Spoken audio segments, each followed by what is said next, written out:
আসসালামু আলাইকুম, welcome back to my channel. দেখো, নতুন আরেকটি ভিডিও নিয়ে চলে আসলাম। আজকে আমি তোমাদেরকে দেখাবো পেঁয়াজের জমিতে আমরা কিভাবে পেঁয়াজ উঠাই আর কেটে বাসায় নিয়ে যাই। তো আশা করি ভিডিওটি না টেনে আমার সঙ্গে থাকবে, আর ভিডিওটি ভালো লাগলে লাইক, কমেন্ট এবং শেয়ার করে দিবে। তো হঠাৎই পেঁয়াজের দাম কমে যাওয়ার কারণে যারা কৃষক আর পেঁয়াজ চাষ করেছে তাদের মাথায় হাত। কারণ হঠাৎ করে পেঁয়াজের দাম কমে যাওয়ার কারণে যে টাকাটা আমরা ইনভেস্ট করেছিলাম এই পেঁয়াজ চাষ করতে, তার কোনোটাই আমরা উঠাতে পারিনি। কিছু বলারও নেই, কিছু জানারও নেই, বা কোনো কিছু করারও নেই। কারণ কাঁচা বাজারের দাম কখন কোন মুহূর্তে বেড়ে যাবে আর কোন মুহূর্তে কমে যাবে এটা আসলে বোঝা বড় দায়। কারণ দেখো, যে পেঁয়াজ আমরা 100 টাকার উপরে কেজি খেতাম, সেই পেঁয়াজ হঠাৎই 40 টাকা করে বা 30 টাকা করে এরকম পেঁয়াজের দাম। তো কি আর করা, ভাগ্যের উপর কারো হাত নেই।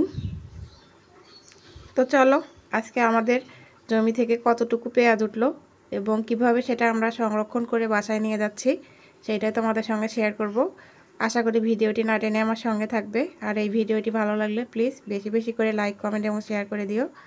যারা এরকম সবজি প্রেমী বা সবজি চাষ পছন্দ করো, আশা করি তাদের এই ভিডিওটি ভালো লাগবে।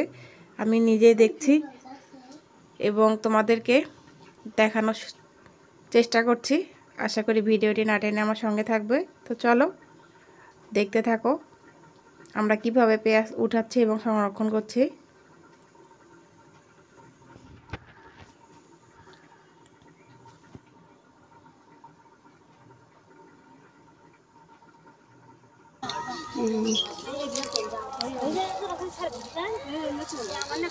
পেঁয়াজ কাটা হচ্ছে এদিকে।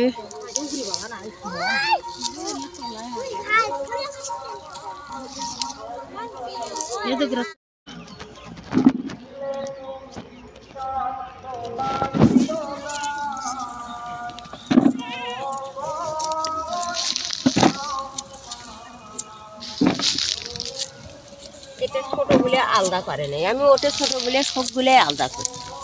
এটা কাটছে মারুদের মা বলছে, ওই যে মারুদের মারগুলো ওই যে কালিতে ওই যে পাশের মুড়ে দেখো।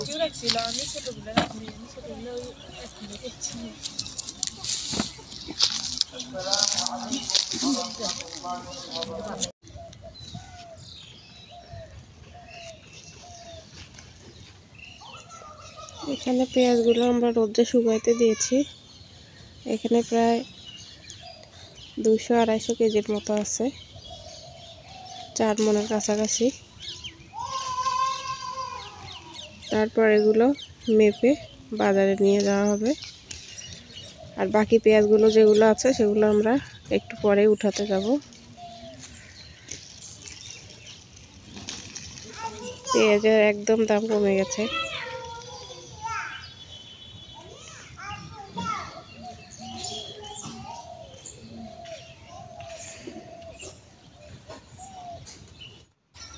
দুপুর থেকে পেঁয়াজ ওঠানোর পর এখন যাচ্ছি সরিষা ক্ষেত দেখতে। আমাদের বাসার পাশে একটা সরিষার জমি আছে, সেটা ঘুরতে যাচ্ছি। তো চলো, আমি নিজেও ঘুরি এবং তোমাদের সঙ্গে শেয়ার করি এই সরিষার জমিতে। চলো যাওয়া যাক। দেখি তোকে আগে করি ভিডিও।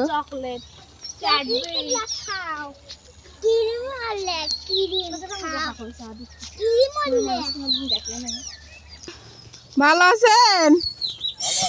ঘাস খাবার গেছিলেন না গরু খাবার গেছিলেন?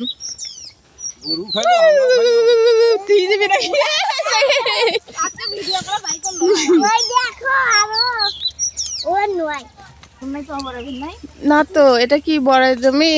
কিনি না তো, কুল কুল তামাক পাতা। ওই ওই পাশের গুলা বড় হয়েছে। মাম্মাম দুধ দাও।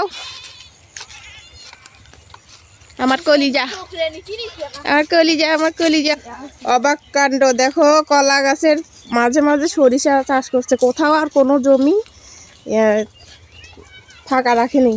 বাংলাদেশ আমরা কি সবজি খেতে পরিপূর্ণ করব, যেখানে পাবো ফাঁকা জায়গা সেখানেই সবজি ক্ষেত চাষ করব।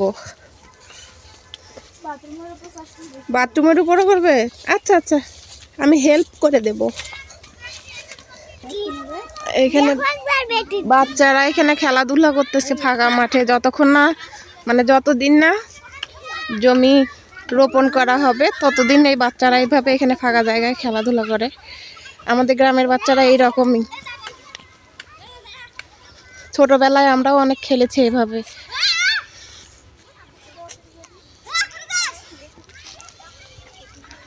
আর এই যে ফাইনালি আমরা চলে আসলাম সরিষা খেতে।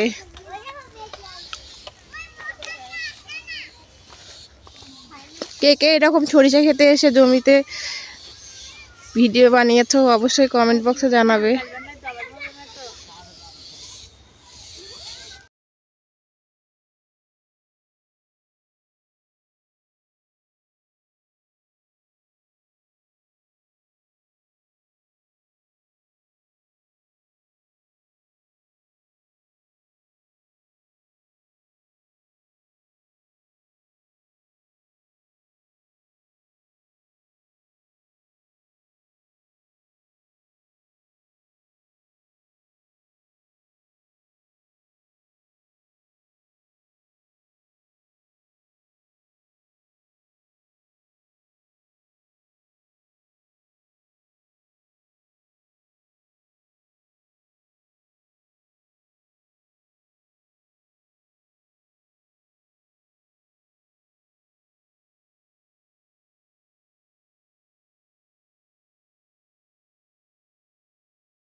রাজা আমার কথা শোনো না।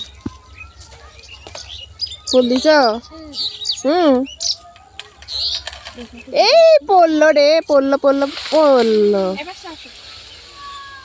এদিক দিয়ে আসো, আস্তে আস্তে আসো। চ্যাংড়াটাই কি তোমরা ভিডিও করতেছ? ভাইরাল হবা? ভাইরাল হবা? টাটা দাও, হাই দাও, হাই দাও। নাম কি তোমাদের? কার নাম কি? তোমার নাম কি? তোমার নাম সামিয়া না থামিয়া? তোমার নাম কি? টমেটো। ও মাইশা, তোমরা ভাত খাইছো?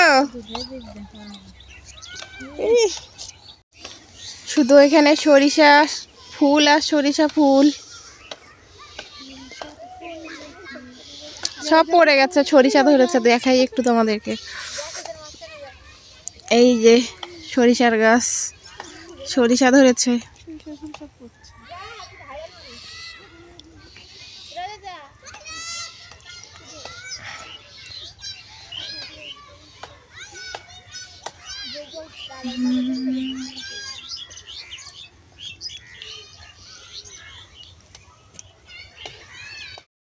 আজকের মেনুতে আমার থাকছে, এখানে আছে আলু, বেগুন আর টমেটো দিয়ে একটা তরকারি বানাবো।